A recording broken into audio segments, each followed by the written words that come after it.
Hey everybody, this is Nick Mayhew, three-time gold medalist and three-time world record holder, and you're listening to Power 98.5. We don't play the social game. We are social. Power 98.5. You're listening to Power 98.5, powered by United Angels Dream, your number one resource for public relations, entertainment, and multimedia. Contact them today at unitedangelsdream.com. Hi, this is Dan Aykroyd. He's progressive. He's beautiful. He's thoughtful. He's intelligent. He's powerful. He's positive. He is Stephen Cuoco on Power 98.5 Satellite Radio. Empowering listeners from the US to the UK. Live on air with Stephen Cuoco.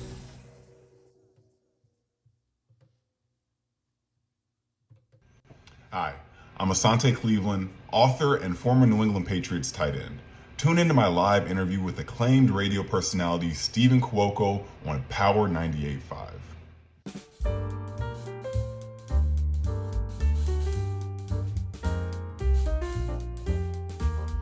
Well, we are back. Thank you for everyone who has stayed live on air. I hope you're enjoying the music, the lineup. Love to refresh every single month. So whether you're a current artist, an upcoming artist, or even an established music artist, send us over your MP3s. Definitely taking in submissions.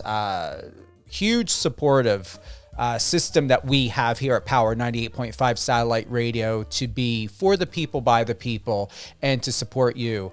As I just shared, we had actor Brett Chapin live with us. Definitely appreciate him, all that he's doing. He's an actor best known from General Hospital. He's currently, working on an Apple TV Plus premiere of Mrs. American Pie, starring Ricky Martin, Kristen Wiig, and Allison Janney, set for release in 2023. So big shout out to Brett. I know he was very interested and wanted to find out more about Asante and what he's doing, and really enjoyed the story and the credibility that Asante offers and what's happening. So hello, Brett. Thank you for being with us today, and everyone from here once again and all around the world. Head on over to the Power 98.5 Satellite Radio app. Click on the bottom icon in the right-hand corner. If you have a question for Asante, we'd love to share your love, thoughts, support. Definitely send my team a real-time message, whether it be once again on the iOS or Android app or on power985.com. Definitely shared some great advice in the last interview that I had with Mr. Brett Chapin. Check our local schedule on power985.com. That interview will re-air as just the same as a live. It's going to re-air, so definitely check out when we're going to have that. Also, once again, we've got Asante Cleveland. We are live, but this live will re-air as well, so look forward to that. Words of wisdom and thought. I want to give a big shout out to my friend Paulina. And once again, you heard what I had to share about certain things that's happening in the climate of our world, that I touched on. Definitely go back and listen to that interview with Brett Chapin. We will be submitting that to our distribution company. So if you're not wanting to wait and you're super excited to hear that interview, it will be available today on Amazon Music, Amazon Prime, iHeartRadio, Spotify, and many others where podcast channels are at. As you know, this is not a podcast. This is a radio show. We only utilize podcasting or those platforms, not only because people enjoy it most, but also to give you the flexibility. So if time does not permit and you're not able to listen to the live, or when we re-air the live interviews, whether it's my show live on air with Stephen Cuoco, Catherine and Company with Catherine and Swain, and Resilient You with Alicia Pazzoni, you always have those other channels. But once again, you can go to Power 98.5, click on Listen Live, and you'll be able to find the iHeartRadio right there, and even Spotify is available there as well. So looking forward to that. Brett's very kind. He's going to be sharing a review of his experience with his interview with me. and looking forward to having my team put that up. Once again, as Paulina had stated, when you love others, you love yourself. When you hate others, you hate yourself. When you hurt others, you hurt yourself. When you heal others, you heal yourself. When you condemn others, you condemn yourself. And when you forgive others, you forgive yourself. And how it's so very important right now, especially, not only within our world, but in life, forgiving and being grateful is essential. It is the artery to the heartbeat of what we need and most require to survive, to thrive, and to live a really, really fulfilling life. Once again, we have my good friend, Asante Cleveland. We've known each other for several years. It's gone by very, very fast. I remember speaking to him outside when I was getting ready to pick up my pizza for lunch. I was in New Jersey at the time, my home state. And it was during the afternoon time, and he was talking and sharing about his book. And now he is an official author. So very excited. We're going to go in and talk about that. And to share more about Asante is a best-selling author, speaker, and former NFL tight end from Sacramento, California. Asante spent 4 years in the NFL playing for the San Francisco 49ers, New England Patriots, and Los Angeles Chargers. He recently released his first book, Working Through the Dark, sharing his experience with child abuse and life lessons he learned on his way to the NFL. And Asante, welcome to the show. And I believe you were on Alicia's show with her, weren't you? I was with Lady T. Lady T, that's right. Terelia Hoskins. Yeah, she's going to be coming back. She's taking a little bit of a break. She's coming back, I believe, January. So yes, I knew you were on the station before. Awesome. Yeah, Steve, thank you for having me. Appreciate the introduction. Yeah, and it does feel like time has flown by since I was first telling you about this idea to write a book. And here we are. I mean, and that was about 2 years ago, a little over 2 years, wasn't it? Yeah, it was the beginning of 2020 beginning of the lockdowns when I was thinking about writing this book. And now you're here. So tell us, what does it mean? What is happening? Whose lives are you touching? And most importantly, who is this book for? So what inspired me to write this book was the lockdowns. So growing up, I dealt with child abuse until I was 11, and then Child Protective Services had me living with my dad full time. And so when the lockdowns first happened, I was just thinking about when I was a kid, if I was in this situation with not able to go to school, not able to go play sports or see friends for this undetermined amount of time, because at first it was just going to be 2 weeks and then it just kept getting extended, just how frightening that must be for kids who were already being abused, people who are already in domestic violence situations. It only got worse throughout the lockdowns. So I wanted to share my story and what I went through, just to encourage that no matter what you've gone through, no matter what you've been through, that it doesn't define you, and you can still achieve anything you want in your life as long as you believe in yourself. And so I want to write this book for kids who are going through abusive situations, and also people who have gone through traumatic childhood situations and not fully addressed how they still may be being affected by it. What's really remarkable is you would never had thought, and you and I had some really candid conversations several years ago. I would never have thought you would have experienced what you had gone through at a very young age. Even when you were on Let Me Tell You What Lady T, it was a bit powerful. How do you feel now, knowing what you had shared in your last interview? But most importantly, I believe that there needs to be a purpose. There really needs to be a purpose of what we share and where we share it. And it's something that I've learned is that yes, when we share our story, when we share our truth, it gives people other permission to be able to relate to you and to understand you, but also hopefully to awaken to either learn techniques or to be able to find out how you were able to go from surviving to thriving. What would be the best life experience that you had learned younger or as a kid or when you were with your mom that you had to survive through that you would best advise, of what was the most important healing moment in your life to help you be the man who you are today? So I think the most important lesson that I learned at a young age was actually while I was going through the child abuse. So my parents were divorced, and I would stay with my dad every other weekend. And one of those weekends, he had me memorize this poem, and I wasn't allowed to play video games until I did. And the poem was Invictus, and it was the whole poem is about resilience, being able to keep your head up when things are tough.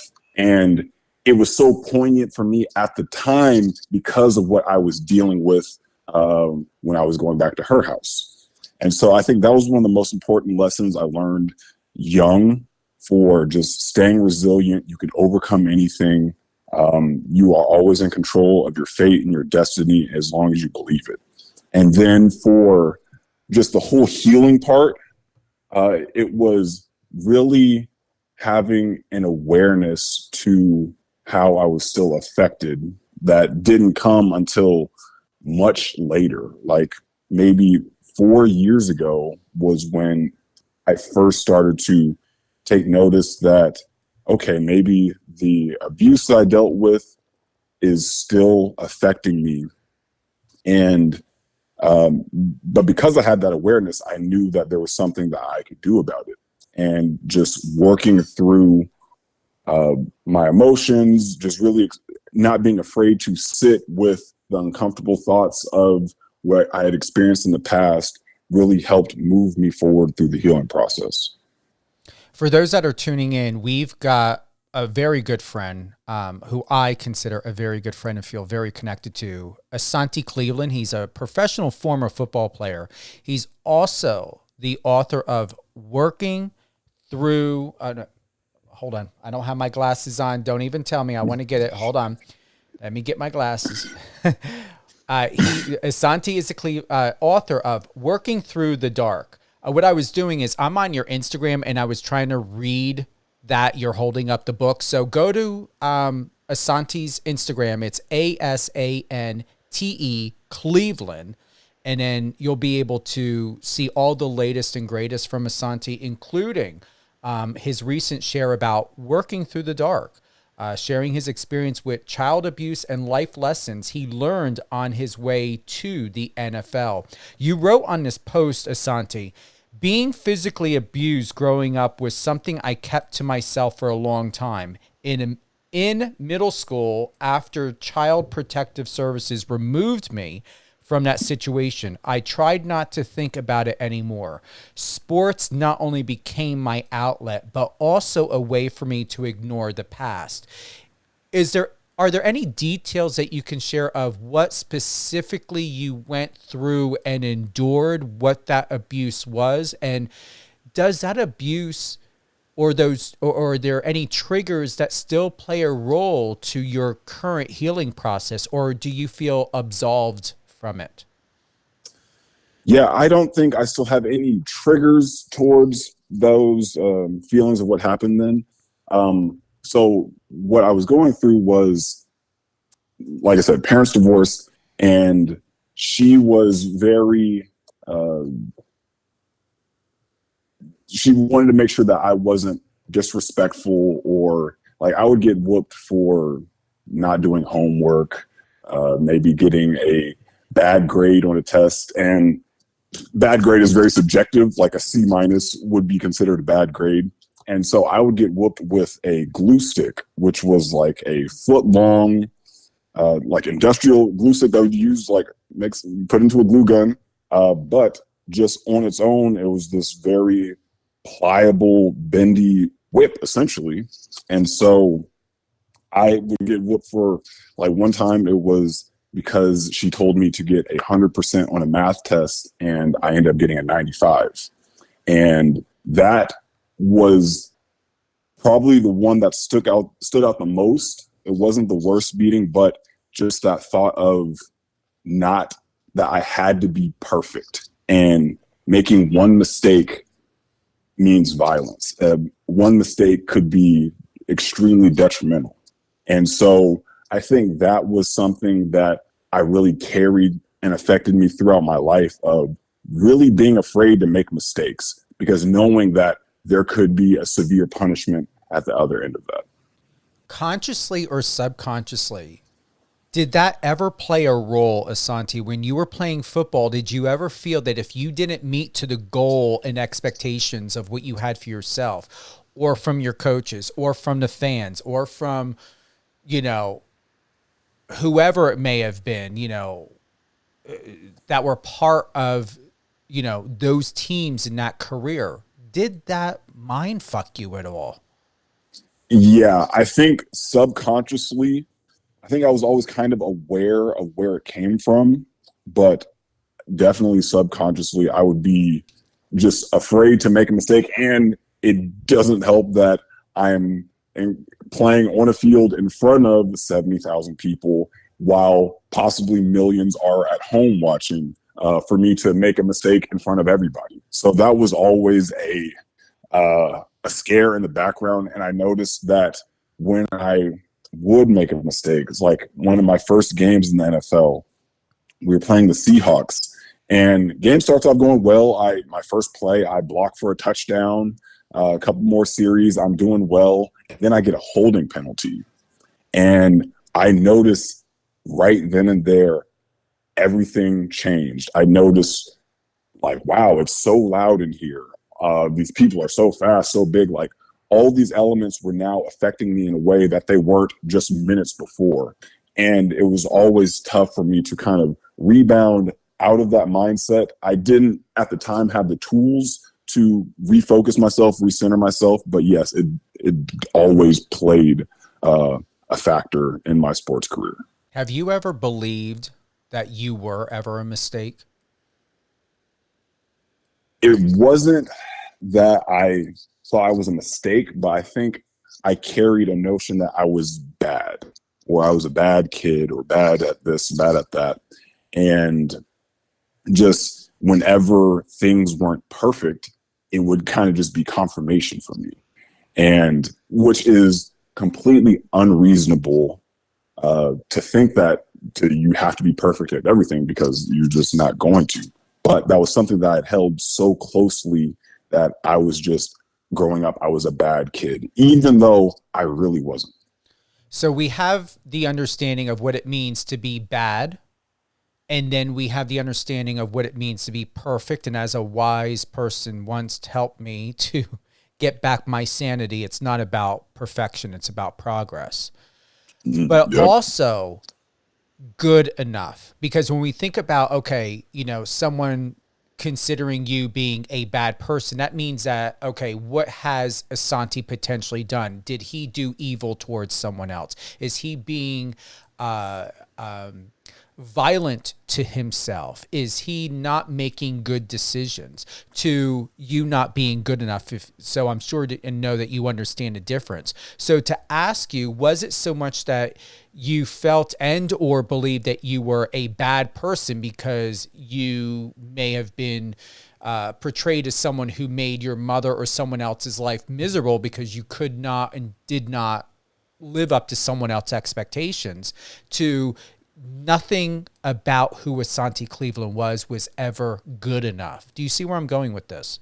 Yeah, I definitely held that not good enough part pretty closely. It was just a feeling that you're not worth like some of the accolades that I had. I went to University of Miami, this big powerhouse school from a small Catholic school in Sacramento, California. And my first year there, I played very well. I got a lot of recognition, but it almost didn't feel real. because like there was no way I was good enough to make it here. I wasn't a big recruit and all this and all that. And then my sophomore year, new coaching staff comes in, and then I barely play. So for me, that was almost the confirmation that like I was right. I wasn't good enough to be here. And this is the situation I'm in now. So that self-worth has always been something that I'm constantly working on, but early it was often in the back of my mind. You had once wrote, the top of one mountain is the bottom of the next. Keep climbing. What does that really mean to someone, whether they understand that or not? My interpretation is the top of one mountain is the bottom of the next. So does that mean that, you know, I'm going to be climbing for the rest of my life, and to interpret that as I'm always going to be, for the most part, stressed out, overwhelmed, anxious? Or does that mean that with every new opportunity becomes a new climbing point for achievement and success and personal growth and development, that there's a new opportunity every single time through everything that we may embody or become part of? No, I think both can be true, and it all matters about your perspective. How I look at it is the latter, that every new opportunity you have in your life, you are essentially a beginner and you have a lot to learn. So that can be empowering to some, knowing that you have a lot of room to get better. And that can also be stressful to someone thinking like, oh, I have to start over again. But really, you should look at it as a new opportunity to like reinvent yourself, to get better, because that's all life is about. You're always climbing to something new. You have always something to work for. You have always something to get better at. And it's like going to the NFL, like you were good in college, but now you're on the low man on the totem pole in this whole other league that has a lot of opportunity. And the same thing in all of our lives. Whenever we are presented with something new, something exciting, it takes a lot of work. There's so much that you don't know in the space that you're going to learn, but you're going to keep climbing. And once you master that, there is going to be another opportunity that presents itself that's going to put you at the bottom of the next mountain. And as long as you look at it from a perspective of growth and opportunity to get better, it's not stressful. It's encouraging. It's exhilarating.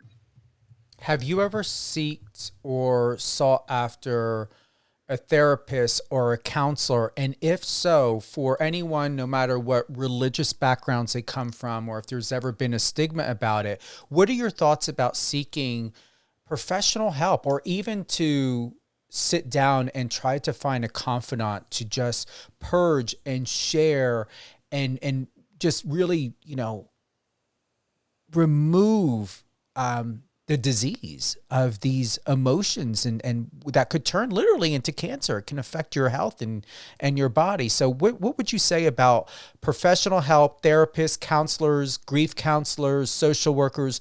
What would be your best advice to someone who's even ready to want to leave this world? I would say look for help.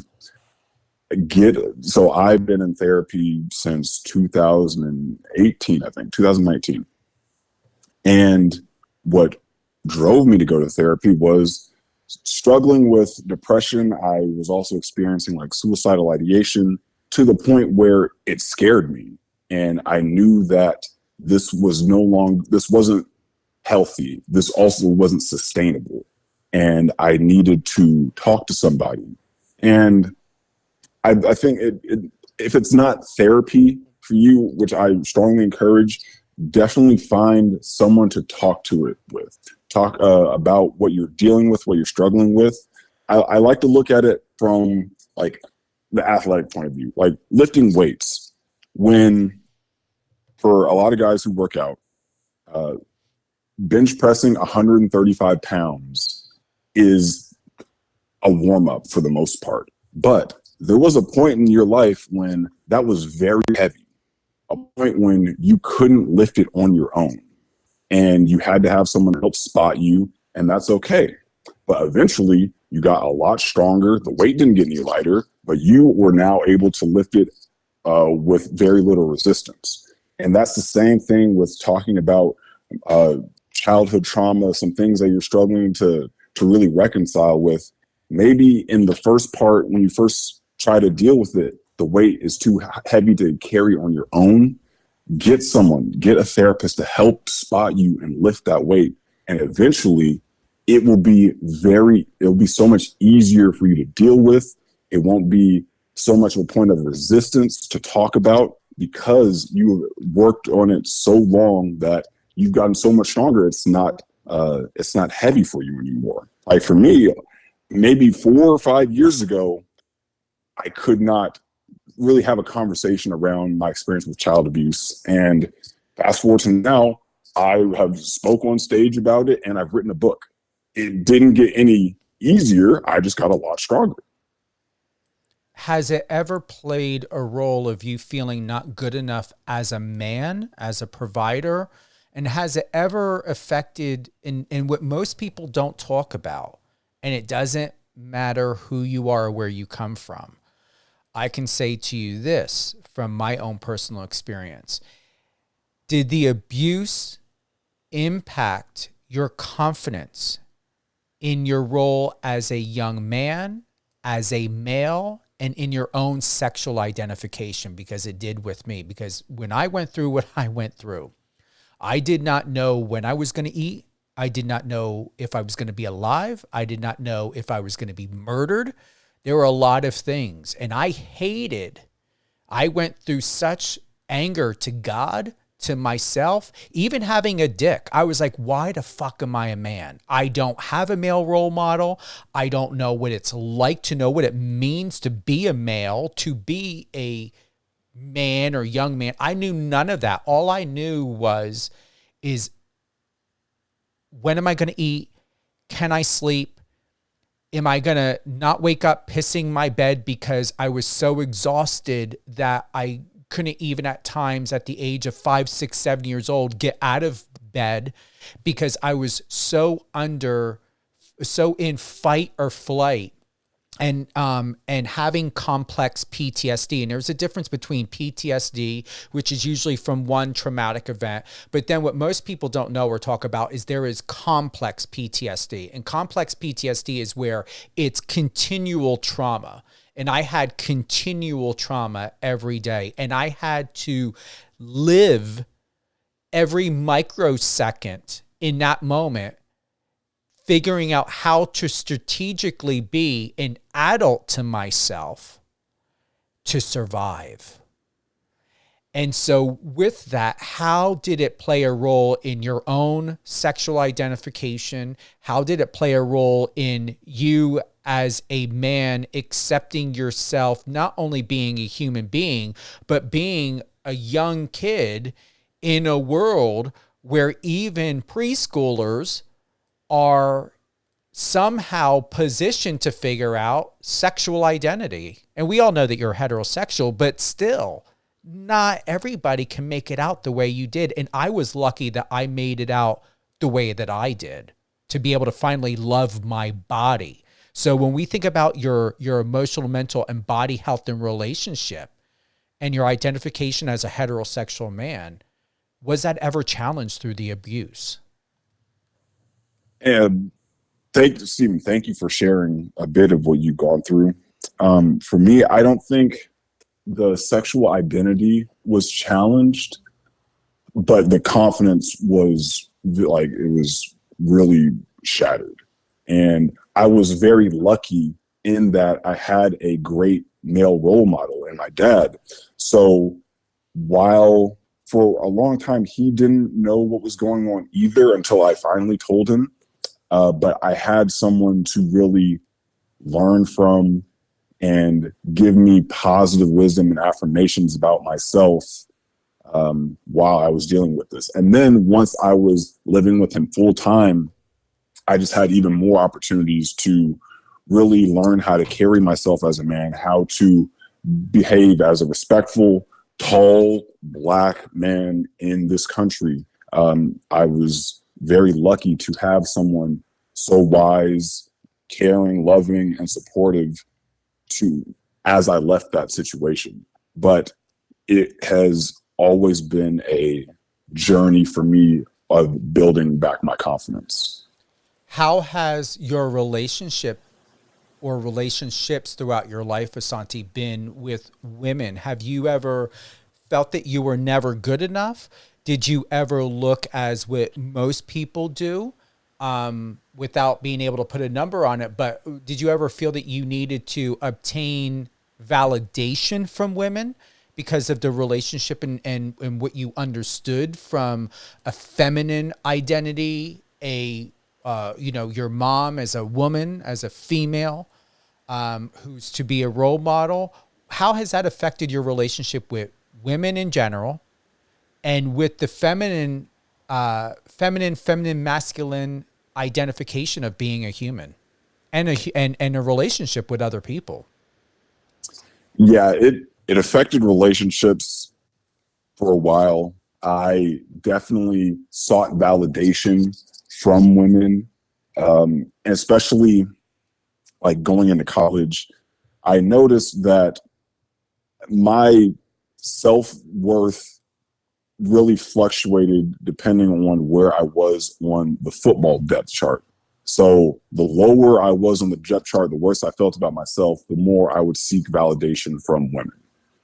And it definitely affected relationships during that time period, where it was just really, even though this person says they love me, they care about me, I need to find someone else who agrees as well. And so now I'm lucky to start to build my own self-worth and know that it's all internal, and how other people feel about me should not and does not affect the way I feel about myself. Once again, you wrote the book, Working Through the Dark. You can obtain this on Amazon. It is available in paperback. It goes like this. There was a point in his life when he had to make a deliberate decision not to allow his childhood abuse define him any longer. In many ways, his story is not unique. In fact, it is all too common. Because of his desire to instill hope in others, he's chosen to share his story and life lessons. He wants others to know they are not alone as they work their way through the dark. Once again, Working Through the Dark by Asante Cleveland. Just recently came out this year. June 7th was the official release, so just several months ago. What has the response been like, Asante, since the release of your book that you've been working several years on? And are there going to be any book signings, a touring, even consideration, looking into possibly presenting it to a company to do maybe a docuseries or something for Netflix? I can see all of that happening for you. Yeah, so the response has been just really encouraging. And it says that it was, we first uploaded it in June, but it was not finished until maybe a few weeks ago. And that's when I officially announced that it was done. But it's been encouraging, just being able to relate to others who had gone through a similar experience. And it's like when you meet people and say like, oh, I'm writing a book, and naturally they're going to ask, oh, what's it about? And so I just have to like, all right, well, it's about my experience with child abuse. And it has been so just surprising at how many other people have experienced a similar situation, and also how many people are still struggling with the way it's affected them. And that's what really encouraged me to put it out in the first place. Was just, I was at this real estate job and I just saw how much I was still affected by what had happened like all these years ago. Whereas one of my coworkers, he seemed to live this really free, fearless life. We were just cold calling all the time. And he told me the story about when he was a kid, kicking a soccer ball in his basement and breaking lights. And I joked and I asked, oh, did your parents like whoop you for that? And he's like, oh no, I probably broke that light 100 times. And that's when it really clicked, like, oh, there's got to be something to the fact how he has no fear of consequences and all this, the way he moves through his life and the way I move through my life. Very always doubting myself, second guessing everything I'm doing. So that's when I finally have the awareness, and I wanted to share my experience because I knew that there were a lot of other people who may not have the awareness of how much it's been affecting them. So with this, I am still planning a book tour back in Sacramento, getting some opportunities to speak in high schools, middle schools, to kids, just about resilience, hard work, believing in themselves. And also, I mean, if there is a Netflix possibility, I'd love to figure that out as well. But yeah, right now, just kind of taking my time with this process and just wanting to share my message in the best way possible for people who need to hear it most.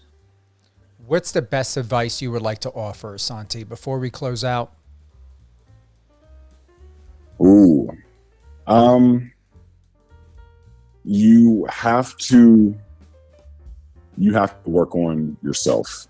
You have to believe in your abilities. We've all experienced some sort of trauma issue, but it is really meant to empower you, and life is always working for you. Like, I am so grateful for all my experiences, including my experience with child abuse, because I would not be the person I am today had that not happened. I would not have lived with my dad full time had that not happened. So our lives are always working for us, and it's up to us to find the silver lining and use the lessons we learned to move forward. What I encourage you to do, and this is a PR moment and something that came to my mind, a message for you, is while you're doing your book tour, or even in general, you've got all 5-star reviews on here. Once again, we've got Asante Cleveland. You can get his book, Working Through the Dark, available on Amazon, paperback. It is there, would be not only a great gift, but you never know whose life you're helping. This was by Amanda. This book is both raw and inspiring. Asante Cleveland shares intimate details of his past that shaped the football player and man who he is today. Now, that's just a small part. It's much longer than that. Who is this book for and why? This book is for anyone who has gone through abuse or is dealing with it currently, just to encourage and empower them that they can be whoever they want to be. They can still do whatever they want to do. Their experience doesn't define them, and they are always free to be the person they want to be. I will say to you, and here's a question. I'm going to be 49 in April, and I still am learning how to encompass and to live in opportunity and a gift to be loved. I can easily love someone else. Not when it used to be when I was younger on my terms, but now I can freely love. But I'm going to tell you, I'm not concerned as I used to be of how long it will take to feel absolutely free of the echo of the past. Like you, I've gone through a lot, but I will say, and my question to you is it easier for you to love or be loved, or do you feel that you are in the best place in your life, Asante, to where you can be absolutely vulnerable and allow yourself to be loved and loved, which that is something I still struggle with? I think it's easier for me to love others, and I've gotten to a point where I'm more comfortable being vulnerable with those who love me. And it's all been a long process, but that ability to let others love you and also trust that they love you as much as they claim, and just believing It's been more believing what people show you as opposed to what they say.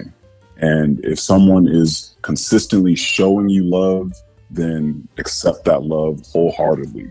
But there are times when people say they love you, but they don't show you actions that match up, and believe their actions. I hope you really enjoyed how today's interview went, because I've been looking forward to this for over 2 years. Man, Stephen, I'm so glad. Thank you so much for having me on. I really appreciate this. Any closing thoughts? No, just everybody just stay focused on what's most important to you. And at the end of the day, just do the best you can. We're all just figuring it out. And as long as you put your best foot forward, it's going to work out for the best. Who would you like to give a shout out to? I would like to give a shout out to my girlfriend, Kingsley, who supported me through all the ups and downs of my transition away from the NFL to writing this book. I'd like to shout out my parents, who have given me nothing but love and support through this process. And I would got to shout out my co-author, Jordan Pinkney, who also shares a passion for helping young kids and who helped me craft this story. So awesome. Remember, you are an inspiration of your story, but there's a difference between being an inspiration of being your story, because that comes from healing, to being of your story. And I would say definitely know the difference. And my question to you is, do you believe, to the best of your ability, and I know you answered, but let's go about this in a different way, Asante. Do you believe you are an inspiration of your story because you're in a place of, say, 99.999% sharing it? Or are you still somewhat of your story to where there are parts of your life where you're still living it or living in it? I think I'm the former. I do believe that I'm inspiration of my story. I think, if I'm getting that right, by sharing, but I'm also, like all of us, I'm still living my story, and there's dynamics that change, and always things I'm still working through. So I think we're always in our story. One of the things that I hope that this helps, and I encourage everyone, is I had taken a photo of myself on the day of my adoption. And I put that and placed that on my cell phone as a screensaver. So like every time I go on or when it comes in, I put that photo there. And what I've done is something had touched my heart most recently, because it's only been there for like now about 3 days. And I thought to myself, all right, sometimes when we least realize it, we can tend to run away from ourselves. And I have gone through, once again, almost 49 years, past life regression, hypnotherapy, aromatherapy, light therapy, counseling, therapy. There was at times when the doctor wanted me to try medication. I said, absolutely not. But I did try Buspar for a while, and, things like that. So with that, I still have my meditation routine. I wake up every day and say, I'm in my best and most powerful timeline. And I'll add in, like, I am loved. I am safe within my body and outside of my body. I am safe within my environment because God does not make mistakes. I am smart enough to know not to make mistakes. I am smart enough to know to make really great decisions. And I know that where I'm at and what I'm doing is what is in my best interest. And I go to bed with affirmations like that. So is there an affirmation or anything you say to yourself daily that really helps and works for you? I believe in writing affirmations. I journal every day. That's been my practice, writing down things I'm grateful for. And then also writing down a couple things like, I'm powerful, I'm wise, I am loved, I can create impact for others. But then also taking time to just really speak power to my situation, about myself, and kind of just giving myself that pep talk of, like, writing down that my voice is powerful. I when I put my foot down, I can make the ground shake. Just giving myself that power of just full energy and love that I believe that I have in myself. I like that very much. Thank you again, Asante, for being with us today. All great things, Asante Cleveland. Head on over to his Instagram at Asante Cleveland, SanteCleveland. And once again, most importantly, what a great gift to yourself, someone you love. Working Through the Dark by Asante Cleveland. Also, author who assisted you at co-authoring, Jordan Pinkney, right? Yeah, Jordan Pinkney. Love it. Available on Amazon. Check out the reviews. 5-star all around, and many more. Read them. Very, very detailed. You can tell that these were not paid for. None of that. And thank you. I'm glad that this came back to me. I encourage you on your book tours and in general is to obtain reviews, whether written or whatever. Let's say you're doing a book tour. You're at Barnes & Nobles, wherever you're at. Is to encourage people through your marketing and advertising and promotion of these book tours is for them to share, whether it be online or to have something available when they can come in, to put in a little Dropbox right there, is what is happening in their life. And if they already did read your book, what did they learn from it? What are the takeaway opportunities and golden nuggets that they were able to obtain from Working Through the Dark? And also at the same time, to just share their thoughts secretly with you to help purge and heal through a stranger. Because there are times, I'm going to tell you, I've healed more through strangers than I have with people that are close to me and I love, to just share with you. And can you imagine what you would be reading? And it would be great to put into an extended book in addition to Working Through the Dark, to be able to maybe get people's phone numbers or emails, or even if you need to do an alias, to maybe put something together about what was shared from you as a, not a prequel, but like a post, Working Through the Dark, of putting something together of a storyline or a narrative of what people have acquired just through words and inspiration of what a book can do. Whether it's from something that they had read from yours or someone else's, but it really impacted because it led them to your book. Isn't that a great idea? Yeah, that's a great idea. I put my PR hat on. Seriously. You are very good. Yeah, that's a great idea. Have a Dropbox ready, and for people to come in and drop that in there, those little notes. I'm going to tell you, then you'll have a second book on your hands, and it'll give you more perspective because you're starting off with Working Through the Dark here, sharing your thoughts and feelings and inspiration and resiliency. But then the second book from that would be, oh, wow, this is what I've learned from my fans. This is what I've learned from my readers. This is what I've learned from people who've read my book. And then it will help with your own self-check-in and evaluation to be like, okay, maybe I never thought about this. Oh, this person perceived this from that of what I wrote. Okay, they got all these details. And I don't know if that's ever been done before, but I'm going to tell you something. When the good Lord works and I get these incredible ideas and I share them, like what I'm sharing with you, I'm going to tell you it's up to you whether you do it or not. It doesn't mean you have to, but I'm going to tell you it is meant for you, and you will receive something from it, and you'll be able to do great things because of it. Yeah, I appreciate that. That was awesome. Stephen, you're the best, man. Thank you very much. Well, thank you to literally, I'm going to say the Lord. I mean that in a non-religious way. I mean, I am where I am at today because of faith and because of things that can be explained and not explained, to be quite honest. So if ever my life can express things that are most talked about in science fiction or nonfiction in my reality. And I'm being very serious. It's that inner voice that's saved me, helped me, enlightened me, and really have gotten me to be sane through things to where most people may not have been. I mean, I could have gone down a path of drug addiction, alcoholism, suicide, and I knew I was worth more than that. And I don't judge people who go through that thing. People go through, certain life experiences for different reasons.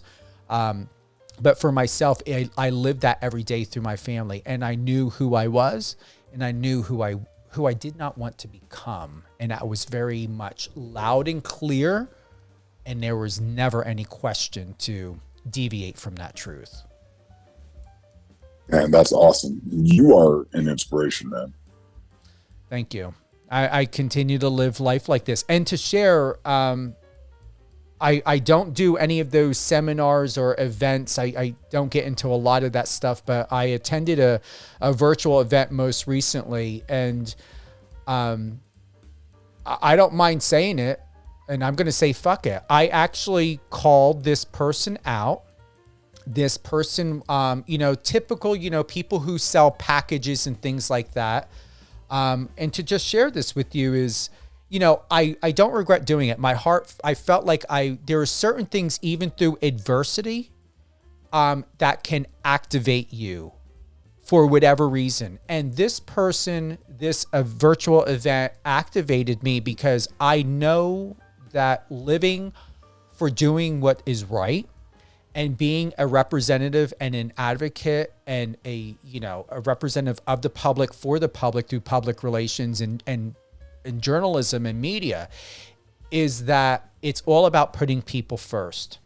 And I want to read something to you, and this actually shocked me. And this person was being very serious.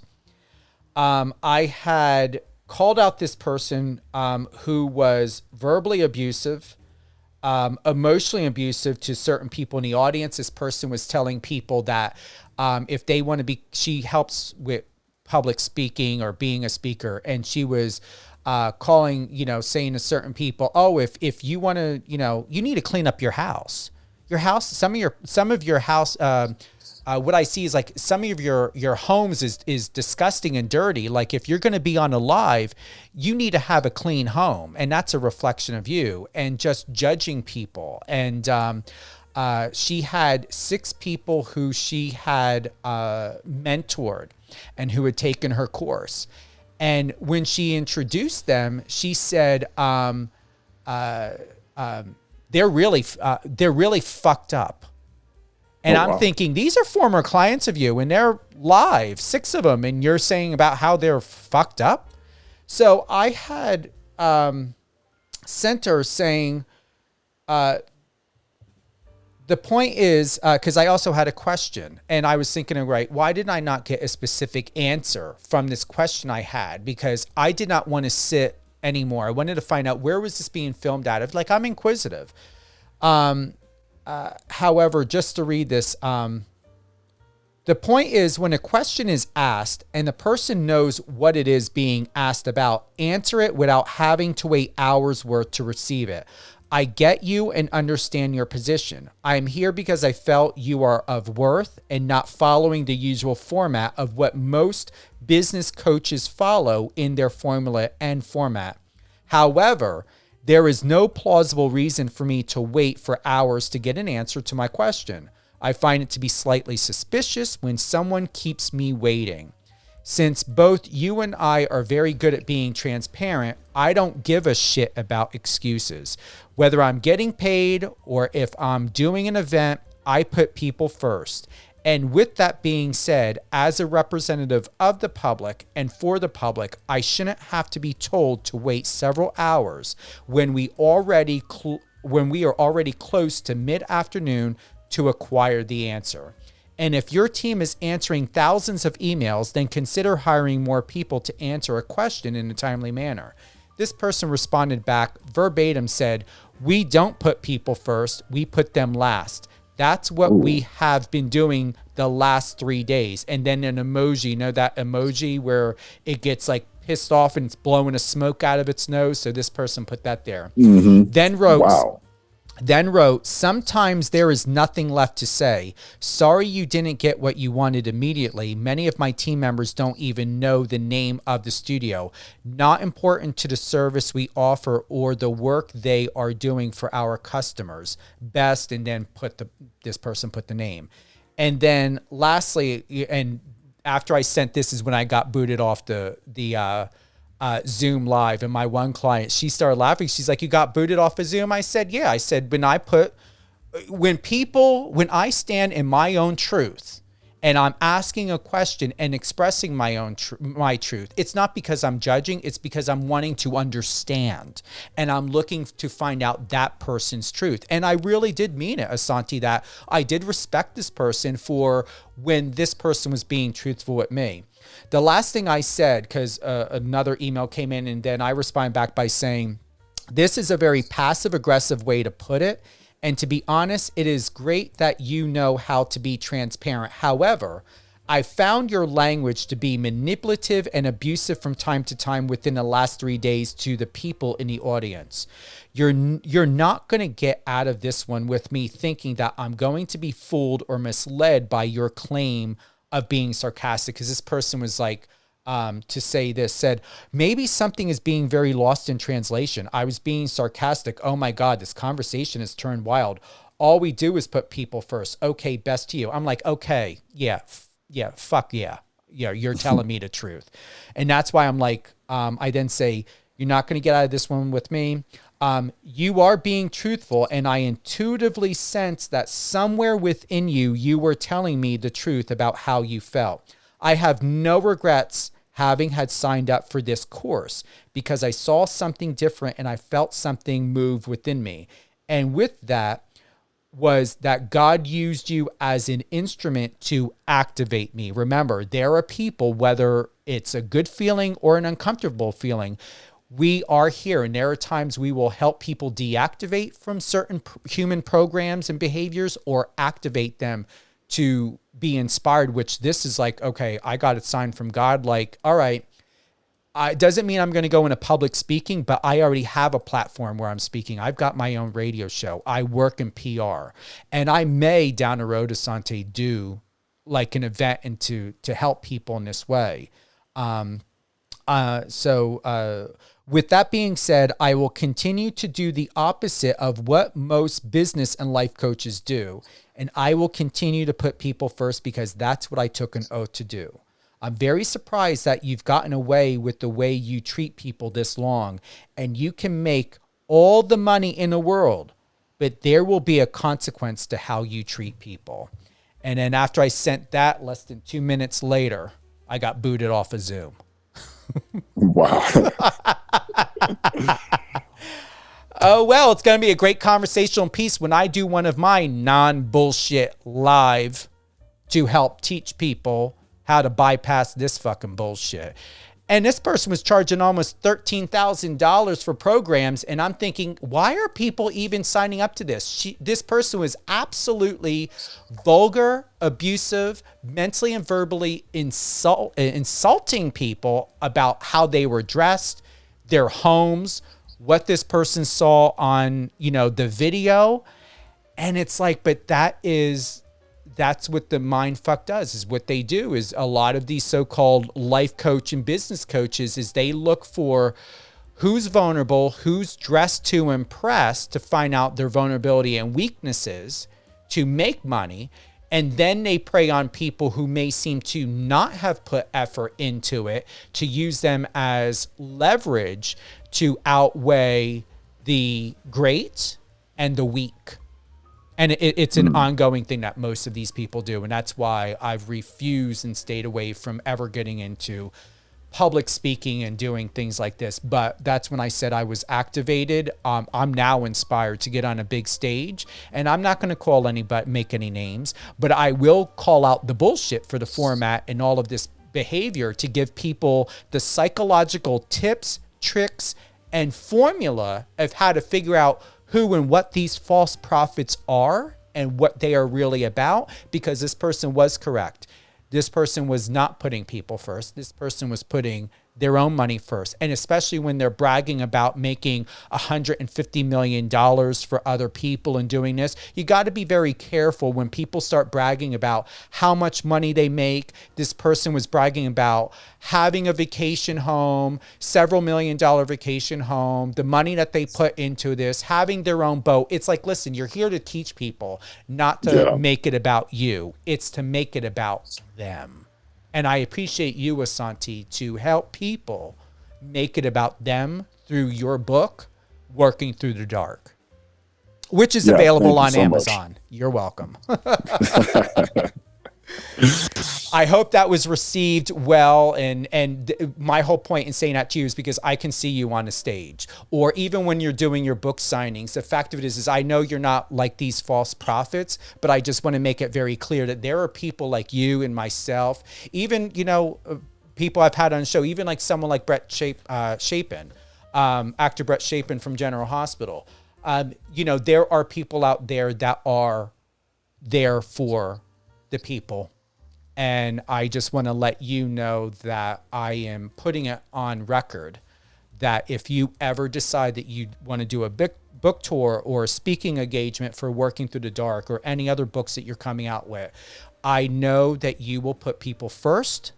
And I know that any money that is spent, any type of investment, you will be there for their best interest. Because the other thing is what was encouraged during that 3 days is that it is okay to be in debt, and it's okay to put yourself in debt, because that's the normal thing to do, is to put yourself in debt to make it an investment for your career. And who the fuck is going to want to put themselves in debt? Like, if you've got the passive money, or the money to keep you in the black and not the red, but you can still invest, I think most people would rather stay in the black, not go in the red, almost $13,000. And where one girl wrote in the chat, she was like, oh yeah, she signed up for the course and she made all her money back. Well, how inspiring is that? You made all your money back. Shouldn't you have said, oh, you got all your money back and you made $1 million more? No, she just bragged and said she got all her money back. Well, thank you for letting us know that you thought going into debt just to make money back, to say that working with this person and doing this so-called course and reading their book help you to not even break even. Okay. So I hope to see you on a stage one day. I hope to see you on TEDx. I hope to see you everywhere, because as I said to you before we went live, you are ready. No more waiting. It's time to get it done. Appreciate you. Appreciate the vote of confidence. And I appreciate your platform and all that your whole energy, and the fact that you put people first. You're very welcome, my friend. Well, thank you again. And do you feel fulfilled? Do you have anything else that you would like to express? No, I'm good. I'm just so grateful for this opportunity. Thank you so much, Stephen. You're welcome. Thank you again to everyone for joining us live here on Live on Air with Stephen Cuoco on Power 98.5 Satellite Radio. Share with your friends, your colleagues, your workers, anyone. Download the Power 98.5 Satellite Radio app. Tune in on Alexa. Also go to power985.com for all the latest and greatest. Check out our local schedule. This interview with Brett Chapin and Asante, I believe what we're going to do is wait until Thanksgiving is over. And I believe we're going to have these interviews re-air this coming weekend.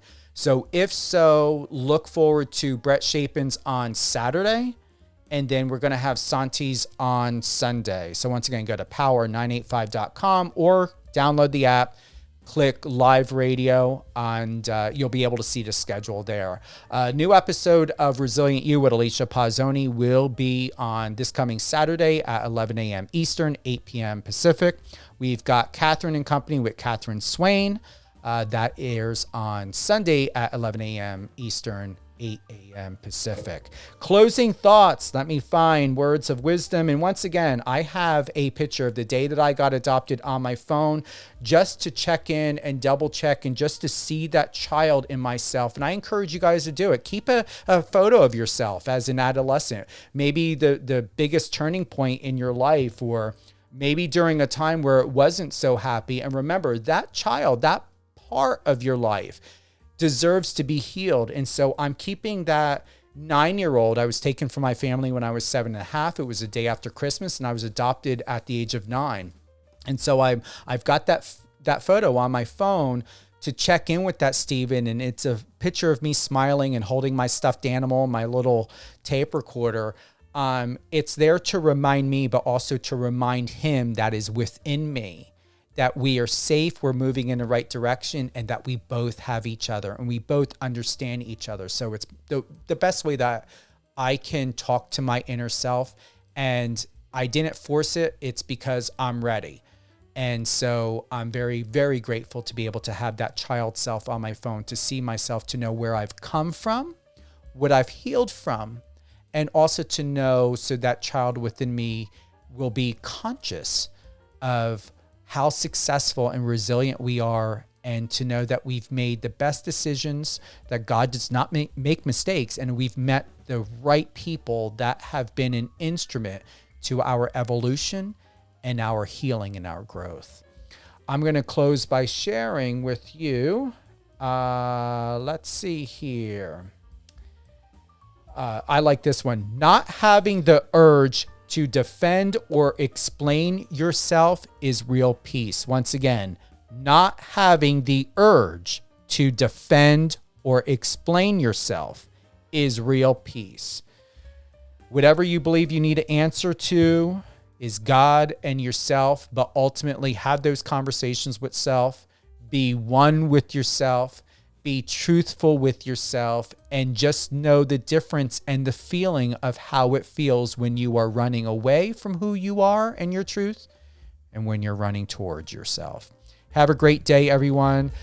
I hope between Brett Chapin's interview and what was shared there and here with Asante Cleveland, that this helps you have the greatest, the best, and the most loving and heartfelt Thanksgiving. And if you live in a country or somewhere in the world where you don't celebrate Thanksgiving, or if it's not part of your culture or where you live, just know every day is worth being thankful for. And you don't need a holiday to have that dinner, have that coffee, have that cocktail, even to sit down and have that great laugh with yourself or with someone else. Be there with your loved ones, be there with your pets. Every day is a Thanksgiving day. It's just up to you to decide whether you want that or you don't. You have two decisions to make. Either you live in peace and truth, or misery and despair. The choice is always yours. Have a great day, everyone.